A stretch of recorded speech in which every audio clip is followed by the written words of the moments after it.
Hey guys, welcome back to our channel mister Animax. तो आज हम देखेंगे job 100 bucket list of the dead के तीसरे एपिसोड को।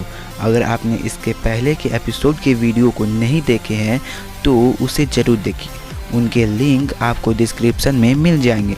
तो चलिए जानते हैं आगे की कहानी को बिना किसी देरी के।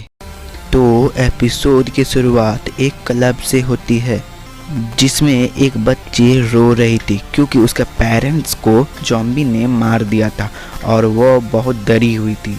इस क्लब का मैनेजर सू उसे शांत करवाता है और कहता है कि डरने की कोई बात नहीं है। के बाद यह लोग कुछ हथियार लेकर बाहर जाते हैं और ज़ॉम्बीज को मारने लगते हैं और उन्हें क्लब में जाने से रोकने की कोशिश करते हैं। इधर हम देखते हैं कि अकीरा भी अपने दोस्त केंचो से मिलने इसी एरिया में आया था।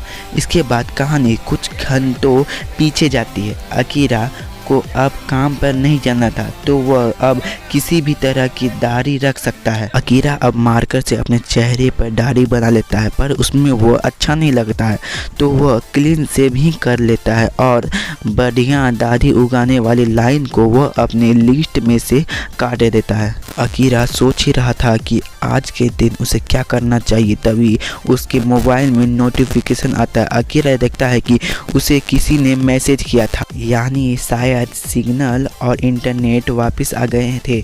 पिछले 3 साल से अकीरा ने सारे मैसेजों को इग्नोर किया था क्योंकि वह ओवर टाइम में बिजी रहता था और अपने कई सारे दोस्तों से मिलने नहीं जा पाता था। पर शायद ही अब वो लोग जिंदा बचे होंगे और अब अकीरा को पछतावा होता है कि काश उसने वह समय अपने दोस्तों के साथ बिताया होता। तभी अकीरा को अपने एक दोस्त केंचो की याद आती है और उसे यकीन था कि उसके जैसा लड़का इतनी जल्दी नहीं मर सकता है और ज़रूर वह किसी होटल में लड़की के साथ मज़े कर रहा होगा।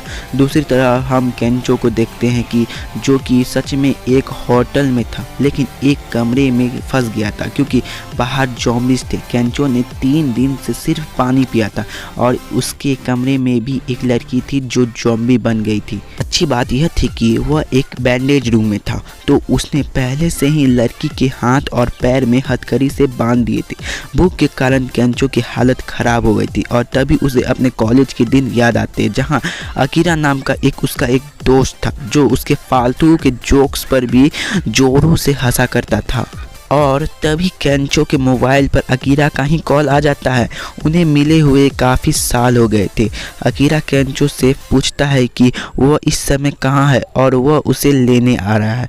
केंचो बोलता है कि यह नामुमकिन है क्योंकि यह पूरा होटल ज़ॉम्बी से भरा हुआ है। अकीरा को इससे फ़र्क नहीं पड़ता है और वह अपनी बुलेट पर केंचो की तरफ निकल पड़ता है। अकीरा और केंचो कॉलेज फ्रेंड्स थे और 4 साल तक एक साथ में रग्बी खेलते थे। केंचो काफ़ी हैंडसम और फनी लड़का था और अकीरा का सबसे करीबी दोस्त था। इनकी आखिरी मुलाकात 1 साल पहले हुई थी। तब अकीरा अपने काम के बोझ के तले दबा हुआ था। केंचो एक स्टेट एजेंट बन गया था क्योंकि उसे बातें करना अच्छे से आता था। वह अपनी जॉब से अच्छे पैसे कमा रहा था और वह एक मॉडल को भी डेट कर रहा था। अकीरा का लाइफ झंड हो चुका था। उसे केंचो की बातों में कोई इंटरेस्ट नहीं आता है। केंचो अकीरा की सलाह देता है कि उसे अपनी जॉब और उस घटिया कंपनी को छोड़ देना चाहिए क्योंकि कोई पागल ही होगा जो ऐसा नहीं करेगा। अब अकीरा उसकी बात नहीं मानता बल्कि उस पे ही भड़क जाता है। कहानी वापस प्रेजेंट में आ जाती है। हम उसी मैनेजर को देखते हैं जो कि अकेला ही जिंदा रह गया था। ज़ॉम्बीज उसे मारने उसकी तरफ बढ़ रहे थे लेकिन तभी पास में कोई शोर होने लगता है और ज़ॉम्बीज वापस मुड़कर उस शोर की तरफ भागने लगते हैं और मैनेजर की जान बच जाती है। इधर केंचो के होटल से भी सभी ज़ॉम्बीज उस शोर की तरफ जाने लगते हैं। यह शोर एक कार का था जिसका हॉर्न अकीरा ने जाम कर दिया था। ढेर सारे ज़ॉम्बीज उस कार को घेर लेते हैं और फिर आग लगने के कारण धमाका हो जाता है। केंचो अब अपने कमरे से बाहर निकलता है और बाहर ही उसे अकीरा मिल जाता है। उसे यकीन नहीं होता है कि अकीरा सच में आ गया था। अकीरा अब चिल्ला कर केंचो से माफ़ी मांगता है कि उसे उसकी सलाह मान लेनी चाहिए थी और उस जॉब को छोड़ देना चाहिए था और उल्टा वो केंचो से ही जलने लगता है कि वो कितना खुश और सक्सेसफुल है। इसके लिए वो केंचो से सॉरी बोलता है। अब केंचो भी उसे कुछ बताने वाला था, लेकिन अकीरा के चिल्लाने से ज़ॉम्बीज वापस होटल में आ गए थे। अब ये दोनों ज़ॉम्बीज से बचते हुए वे होटल की छत पर चढ़ जाते हैं और उसके दरवाजे को बंद कर देते हैं, लेकिन दरवाज़ा ज़ॉम्बीज को ज़्यादा देर के लिए नहीं रोक पाएगा। केंचो को अब समझ नहीं आता है कि उन्हें क्या करना चाहिए। अब अकीरा बोलता है कि वह लोग यहाँ से सीधा सामने वाले बिल्डिंग में कूद जाएंगे। केंचो की यह नामुमकिन लगता है क्योंकि वह बिल्डिंग काफ़ी दूर थी।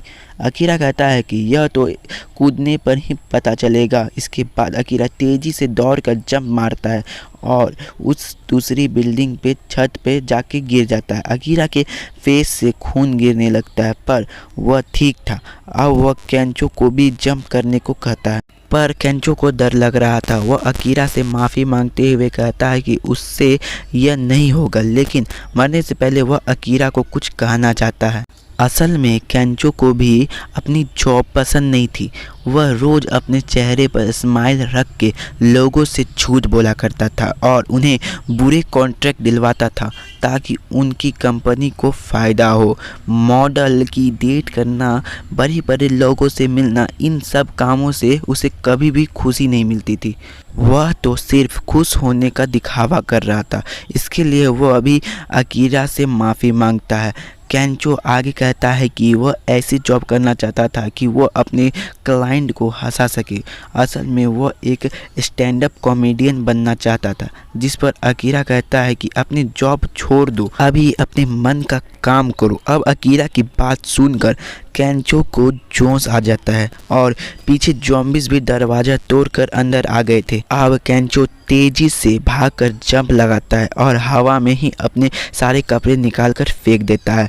उसे नंगा देखकर अकीरा जोरों से हंसता है, जैसे वह पहले हंसा करता था। पर केंचो दूसरे छत तक पहुंच ही नहीं पाता है, उससे लटक जाता है। उसके हाथ छूटने लगते हैं और वह सोचता है कि क्या वह सच में नंगा मरने वाला है। लेकिन अकीरा उसका हाथ को पकड़कर उसे ऊपर खींच लेता है, लेकिन उसकी गोटियां घिस गई थी, जिससे केंचो जोर से चिल्लाने लगता है। शाम को ये लोग इसी छत पर डेरा डाल देते हैं और कुछ पीने का सामान भी ले आते हैं। साथ ही अब अकीरा भी केंचो की तरह नंगा हो गया था। केंचो को नंगा होकर मजाक करना हमेशा से पसंद था। दोनों इधर उधर की बातें करने लगते हैं और बियर पीते हैं और यह एपिसोड यहीं पर ख़त्म हो जाता है। तो दोस्तों, आज का वीडियो आपको कैसा लगा कमेंट करके ज़रूर बताइएगा, और जो हमारे चैनल को सब्सक्राइब नहीं किए हैं वो सब्सक्राइब ज़रूर कर ले। मिलते हैं किसी और वीडियो में, तब तक के लिए बाय बाय।